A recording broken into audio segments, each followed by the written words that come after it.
रेत की मछली उपन्यास के द्वितीय भाग में हमने पढ़ा कि कैसे कुंतल अपने पिछले वर्षों में मानसिक रूप से पीड़ित व्यक्ति रमण से परेशान थी।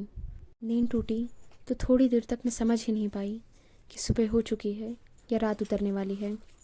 उस देर बाद ही मैं सुस्थिर हो पाई। मानसिक क्लांति के कारण संभवतः सारे दिन मैं सोती रही थी। धूप बिल्कुल जा चुकी थी। आकाश पर रोशनी के अंतिम लक्षण बीतने वाले थे। मैं चौंक कर उठ बैठी। पलंग के पास की छोटी मेज पर मेरी वो डायरी पड़ी हुई थी जिसे पढ़ते पढ़ते मैं थक कर सो गई थी। पर्दा हटा हटा कर आगे बढ़ते हवा के हाथ उसके पन्ने उलट पलट जाते थे। जो पन्ना खुला हुआ था उसकी तारीख चमक रही थी। 14 मार्च 1963। तिथि के नीचे गांधी जी के शब्द छपे थे। प्यार किए बिना हम कुछ नहीं कर सकते। प्यार से ही त्याग की भावना आती है और त्याग ही मानव को सच्चे अर्थों में मानवीय बनाता है, स्वार्थ से उठाता है। क्या सचमुच उठाता है? क्या सचमुच मानवीय बनाता है? तभी दरवाजे पर आहट हुई। यंत्रवत मैंने डायरी बंद कर ली और उसे छिपाने जा रही थी कि कुमुद अंदर आ गई। उसने देखा और अचानक जोर से बोली, ए यू नॉटी, क्या छुपाया जा रहा है? डायरी तकिए के नीचे करके मैंने खिसियाहट भरी आवाज़ में कहा, कुछ भी तो नहीं, छुपाना क्या था? कुमुद ने अपना बैग पलंग पर फेंका और तकिए की ओर झपटी, लेकिन मैंने डायरी उसके हाथ में जाने नहीं दी। काफ़ी देर तक छीना झपटी के बाद शायद वो ऊब गई। झल्ला कर बोली, जा हट मर, छुपा ले, मत दिखा। फिर स्वस्थ होकर बोली, देवी जी, कुछ चाय वाय हुई या नहीं? हल्का सा अपराध का भाव मन में उभरा। मैं देर तक सोई रही। कुमुद ऑफिस से थकी हुई आई होगी। उसे एक कप चाय तैयार दे सकती थी तो कितना अच्छा होता। अचकचा कर मैं उठ गई। बोली, अभी तैयार करती हूँ, तुम बैठो। अरे पागल हुई हो, मैं ही बनाती हूँ, कहकर कुमुद बरामदे के कोने में बनी रसोई में खड़ी हो चाय बनाने लगी। इच्छा हुई कि डायरी के अधूरे छोड़े हुए पन्ने फिर खोल लूँ, लेकिन वैसा कर नहीं सकी।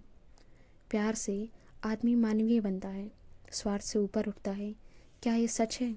जीवन का बीता हुआ इतिहास एक ऐसे यंत्रवत की तरह चेतना पर घूमने लगा जिसमें बहुत से निशान बने होते हैं और जिससे किसी वस्तु का आकार आका जाता है। लेकिन प्रेम के संदर्भ में लिखा हुआ वो सत्य जीवन के इतिहास के उस यंत्र में खरा उतरता है क्या? प्यार की इस निष्ठा में जीवन के दूसरे चक्र कितना खेल खेलते हैं, ये कौन जानता है? कब चाहा था मैंने वो सब कुछ जो भी हुआ? क्या वो सब प्यार का ही सत्य था? क्या प्यार के इसी उबलते हुए सरोवर में कमल के बजाय सिवार और कोई नहीं उगती? क्या प्रयत्न के सिवार और काई का उगना रोका जा सकता है? मैंने चाहा था कि शोभन वो प्यार बने, ऐसा प्यार बने जो मुझ तक ही सीमित रह सके, जिसमें हवा के साथ उड़ते बालू का भटकाव भी ना हो, जिसमें कड़कड़ मन और तन को सहेज कर प्यार की फूल बगिया में सीमित कर दिया जाए। लेकिन क्या कुछ नहीं हुआ।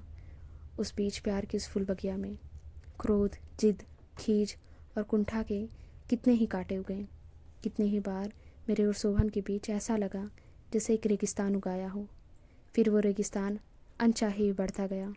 मेरी चाहत और शोभन की बाहों के बीच का रेगिस्तान एक दिन इतना विस्तृत हो गया कि एक सिरे से दूसरे सिरे तक दृष्टि से उसे बांधना भी असंभव हो गया। सुनसान, भयानक और तिल मिलाती हुई दोपहरी थी वो। 7 जून 1960। सजा सजाया घर महाविष्ट शोभन समेत मीनल को अर्पित कर गोद में नन्ही तोरों के साथ इसी जलते रेगिस्तान की रेत में निकल आई थी मैं, चक्कर पर चक्कर और चक्कर पर चक्कर काटते हुए। अकस्मात चौंक चौंक कर तपती रेत में पीछे मुड़ देखना कि कोई मुझे बुलाने आ रहा है। चमकती हुई रेत के उस छूटे हुए रास्ते के अलावा और कोई भी नहीं। तपती रेत का वो रास्ता जो पीछा करते हुए मेरे साथ साथ चला आ रहा है। 1.5 बरस लंबे लंबे दिनों को अपने पीछे आते महसूस किया और बार बार चाहा किसी रेत के बीच कहीं एक दलदल मिल जाए जिसमें मैं समा जाऊं, लेकिन टखनों तक धंस कर भी आगे डूबा न गया। जीने की इच्छा का कोई एक तार बराबर आगे और आगे खींचता रहा।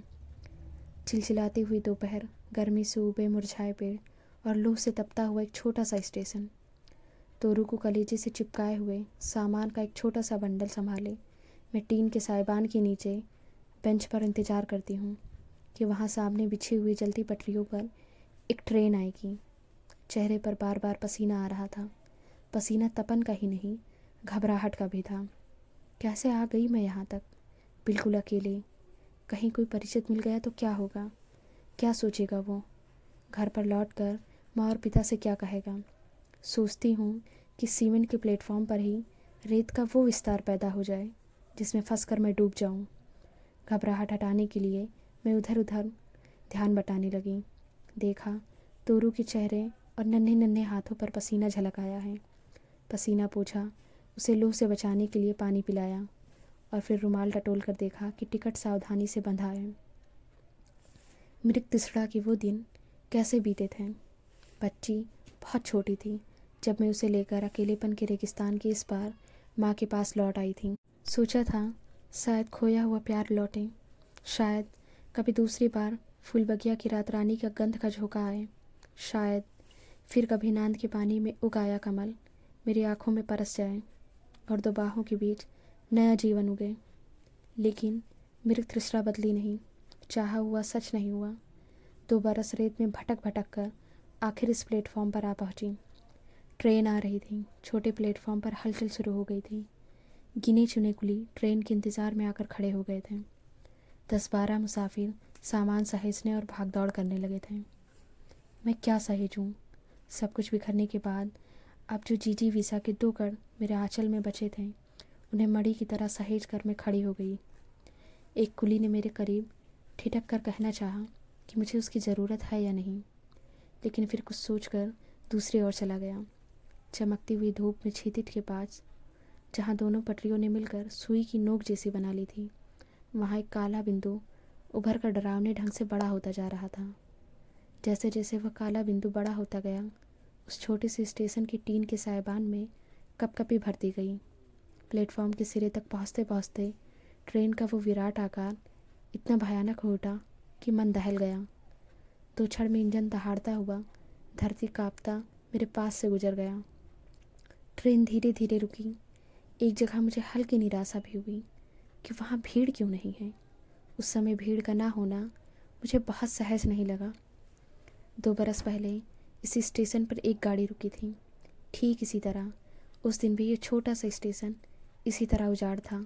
सोने प्लेटफॉर्म पर बनी बेंचें इसी तरह वीरान पड़ी थीं। वो ट्रेन मुझे जैसे बलात् किसी असहाय की तरह प्लेटफॉर्म पर धकेल कर दहाड़ती हुई चली गई थी।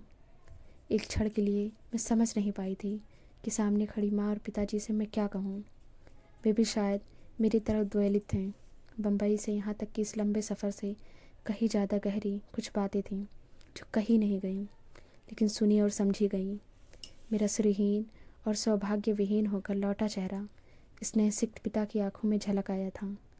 शब्द पास नहीं थे कि वे बेटी की यातना को व्यक्त कर पाते, क्योंकि बेटी की यातना उनका अपना भोग भी थी।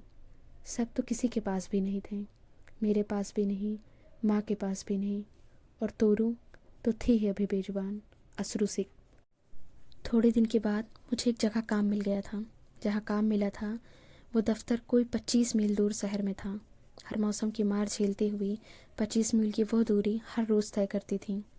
हर रोज़ नापी जाती वो दूरी लंबे लंबे 8 घंटों के काम के बीच ऐसी लगती जैसे मैं सिसिफस हूँ, जो पत्थर की चट्टान ढकेलता हुआ पहाड़ की चोटी तक ले जाता है और चट्टान फिर नीचे लुढ़काती है। सिसिफस के हाथ से छूटी हुई वो चट्टान मेरे सीने पर आकर गिरती थी।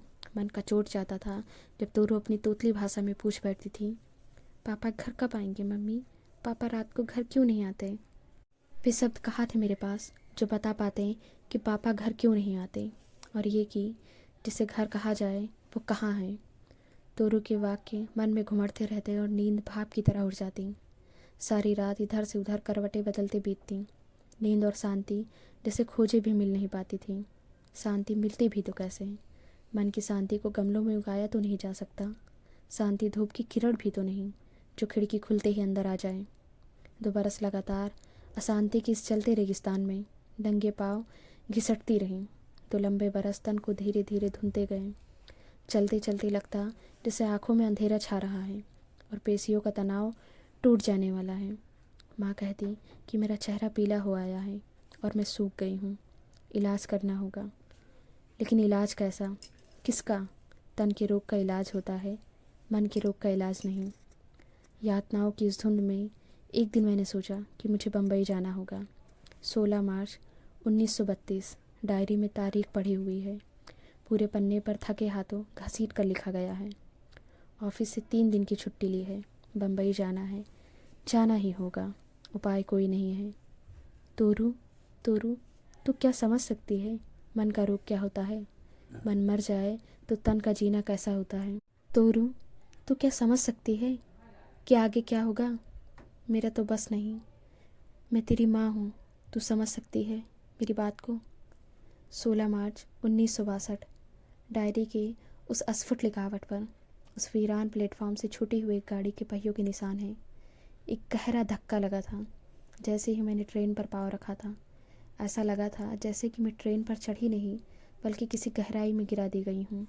बम्बई जाने वाली उस एक्सप्रेस ट्रेन पर बैठे बैठे अनगिनत छड़ों के छोरहीन कर्म तक फैले हुए विक्रांत जीवन की सहस्रों परछाइयाँ मेरे मानस पर ट्रेन से दिखते दृश्यों की तरह उभरती मिटती रहीं। बहुत तीखी प्यास लगाई थी लेकिन मन टूटा हुआ था, उठा नहीं जा सका। बालों में धुएं की गर्द भर गई थी, होठों पर पपड़ियाँ उभर आई थीं। अंतःस्थल जल रहा था। तोरू सो गई थी। कितनी सहज निसंग निद्रा थी उस अबोध की। चेहरे की ओर देखकर मेरा मन कचोट गया। रास्ते भर मैं गाड़ी से एक बार भी नहीं उतरी कि ये गाड़ी भी उनकी तरह मुझे छोड़कर बढ़ न जाए और मैं पीछे अकेली छूट जाऊं, नितांत अकेली। किसी तरह दौड़ लगाते लगाते अंत में दुश्चिंताओं के लंबे कर्म को पार कर गाड़ी बम्बई पहुंच गई। एक क्षण के लिए लगा कि मैं नीचे नहीं उतर सकती, उतरने का साहस नहीं है। बेबी को कंधे से लगाकर सामान संभाले अभी मैं डिब्बे के दरवाजे तक गई थी कि लगा जैसे मेरे पैर किसी ने बांध लिए हों। मैंने देखा वही थे, बिल्कुल ठीक वही, शोभन। बेचैनी से प्लेटफॉर्म पर खड़े इधर उधर नजरें दौड़ाते हुए। तो शोभन आ गए? ये सच है या दिवा सौपन? वो जिद, कठोरता, निर्ममता, सब कुछ यूं घुल जाएगी ऐसा सोच नहीं पाई थी। मन आर्द्र होने आया, आंखें गीली हो गईं। मोहाविष्ट थोड़ी देर ज्यों की त्यों खड़ी रही और फिर अचानक मैंने अपना हाथ थोड़ा सा ऊंचा किया। मेरे कंठ थकाया, शोभन। और तभी पैरों के नीचे से किसी ने कोई चीज़ खिसका ली। शोभन के चेहरे पर एक खुशी दौड़ी।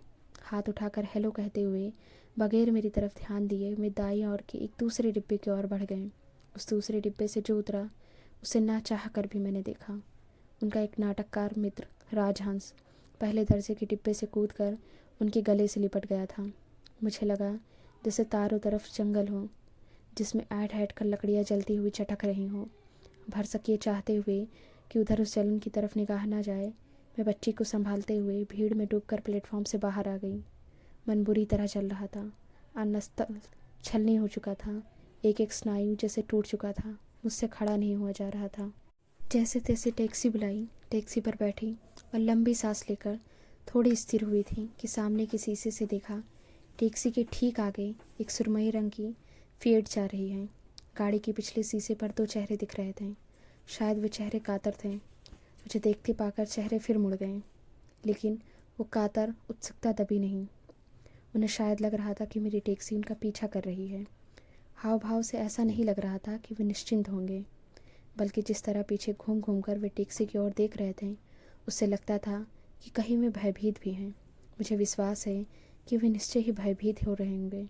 शोभन और राजहंस दोनों ही। संभव है कि राजहंस उस समय शोभन की कातरता के प्रतिबिंब बन गए हों। वैसे भी किन अर्थों में शोभन से भिन्न रहे हैं मैं नहीं कह सकती। मेरी पत्नी को पागल घोषित किया था राजहंस जी ने भी। नाटक लिखने के पहले नाटक खेला भी था। सब कुछ छीन कर कहा था कि वो पत्नी नहीं रही। एक दूसरे के चेहरे में अपने अपने नाटक की परछाइयाँ पड़ते हुए उन 2 भयभीत प्राणियों का पीछा मेरी टैक्सी ने कब तक किया मैं नहीं जानती। और फिर सहसा एक जगह से उनकी गाड़ी दूसरे रास्ते पर मुड़ दी। मुझे पता था कि इतनी जल्दी इस जगह से ही उनका रास्ता अलग नहीं होता, लेकिन शायद उन्होंने जानबूझकर अपने ड्राइवर से वही मुड़ जाने को कहा था। अच्छा हुआ कि वह अलग मुड़ गए। आह नीति, तोरू को कहीं 2 क्षण के लिए भी यह मालूम हो पाता कि उसका वो चिर प्रतीक्षित पिता चिरकायर होकर रास्ता बदल कर चला गया तो जाने वो क्या सोचती। संभव है उसका शैशव इसकी परिभाषा समझ ना पाए, लेकिन क्या आजीवन इसकी परिभाषा उसके लिए अनजानी ही रह सकती है? अनजाने ही रखी जा सकेगी। तोरू सो रही थी। उसके खोए भोलेपन को जीवन के मरु की यह रेतीली परिभाषा छू नहीं सकती। कितना